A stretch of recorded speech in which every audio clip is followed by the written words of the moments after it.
Dr. Berg back again. Today we're going to talk about the real benefit of collagen that people are not talking about, probably because they don't know.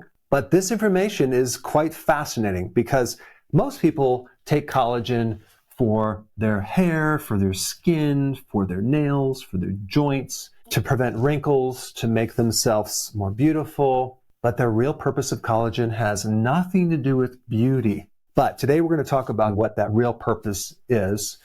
Let me first give you just a little background on collagen. A long time ago, our ancestors lived very differently than we do in modern times.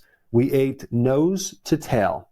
We ate the organ meats, the bone marrow. And a lot of this also boiled down the cartilage in different knuckle joints and within chicken bones, we made various stews. If we take a look at all of our protein in our body, 30% of it is collagen, which is a different type of protein.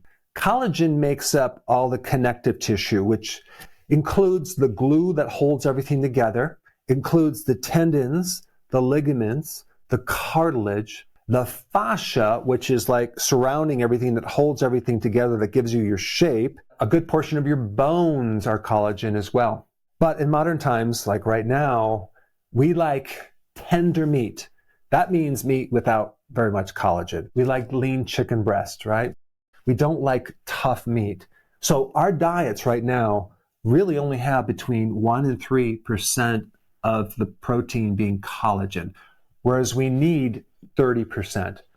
This sets us up for a big situation because we're going to be deficient in one of the key amino acids called glycine, which I will talk about in just a bit. The point is that most people are very deficient in collagen if we compare ourselves to our ancestors. When you are 17 years old, you will have the most collagen of your entire life.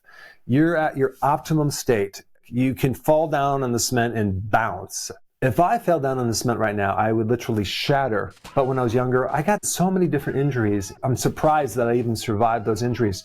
But as we get older, let's say you reach the age of 75 years old, you potentially could lose 80% of your collagen. As we get older, we lose a lot of this collagen. We lose the connective tissue that holds everything together. This is why the skin sags. This is why we get wrinkles. This is why our joints fall apart. We become more fragile. So collagen is very important. I want to talk about minor purposes of collagen first, and then I'm going to tell you the big one. Collagen can act as an antioxidant because it helps you increase something called glutathione, which is one of the main antioxidants in our liver that helps protect us. It helps us detoxify. One really cool benefit of collagen is it'll actually help your sleep cycles. Collagen is also really important in gut lining repair. To protect against leaky gut, for example, is a problem. We need collagen to help repair that because one of the key amino acids in collagen is glycine. And glycine not only helps us detoxify poisons, but it's also essential in the deeper sleep cycles. And so when you don't have enough glycine, you will have sleeping problems. But now let me get into some really interesting things because people actually think that if I consume collagen from food or a collagen powder, it's going to go in my body and go directly into my collagen and replace the collagen that I have or fulfill the need for collagen. That's not how it works. The great majority of the collagen that you get from your diet or a powder, like 90% of it, breaks down through the digestive system, gets absorbed into the blood as amino acids. So let me just show you something right here.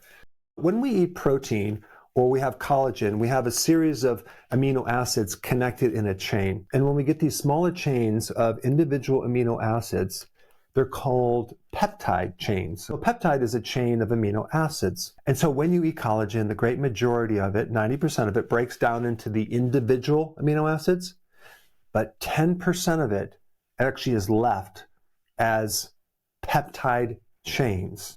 Now this is very, very important because peptides are signaling molecules. It's very, very unique function. Even though when you're consuming collagen, you only get a small percentage of these peptide chains, this is a major role in signaling and telling your body to repair and rebuild the collagen connective tissue. Now, let me just help you understand this a little bit more. You're consuming all this collagen. Most of it, 90%, is breaking down into individual amino acids, and it goes into a pool of amino acids, just like if you were to eat an egg or a piece of meat. It's all going into a pool to provide for raw material to build that muscle tissue or tendon or hair or nails or even your collagen. But it's these small peptides that don't get broken down into the individual amino acids. They're able to get absorbed into the gut and go into the bloodstream as a peptide chain, as a signaling molecule to command repair in your body. So that could be a repair in your skin tissue. That could be a repair in your joints. That could be repair in your gut lining. That could be repair in your ligaments.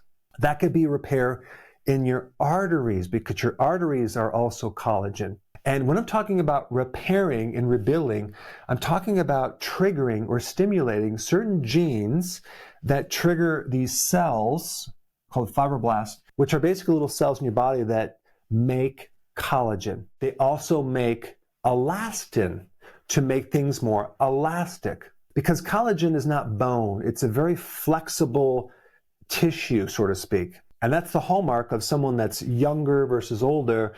They're more flexible, they're more pliable, they're more resilient, they're more elastic, kind of like a rubber band. And when we lose that elastin, our tissues become wrinkled, they become rigid, we look older. And so we need both more collagen and more elastin.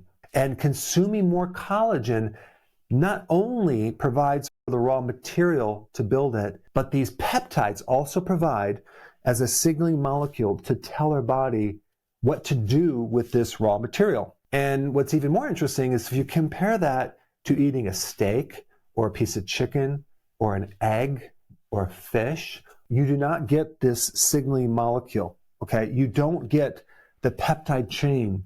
When you consume muscle meat, when you consume egg, when you consume fish, when you consume whey protein powder, you're only getting the amino acids. And so what's so unique about collagen and what's so different about it is that you get a very powerful stimulus of making more collagen, of repairing collagen, of rebuilding collagen. And again, I'm talking about your skin, your nails, your ligaments, your tendons, fascia, your arteries. The next question is, how do we get more collagen? Yes, you could take a collagen protein powder, but you can also start eating collagen by consuming more skin on the chicken or skin on your fish.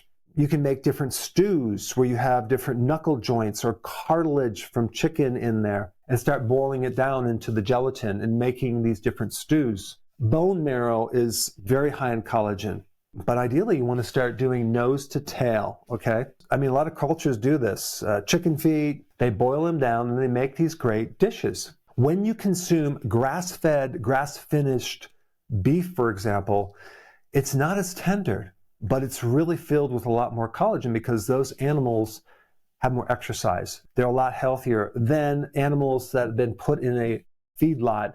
They don't get much space. Their muscle becomes marbleized with fat, and it's super tender beef. Just realize with that, you're getting protein, amino acids, but you're not getting the collagen that we need for the repair and the rebuilding process. One of the things that I do in the morning with my coffee is I'll put a little cream in there. I don't put any sugar or anything like that, but I will put some collagen powder in there, mix it up, dissolve it. It doesn't really give you any extra taste. It just gives it a more of a creamy flavor, but that's one way that I get my collagen. And also as a side note, there's other cofactors to allow this collagen to turn into body tissue. Like vitamin C is a very important cofactor, biotin, trace minerals like copper are really important. So this is why it's important to have a wide range of foods in your diet.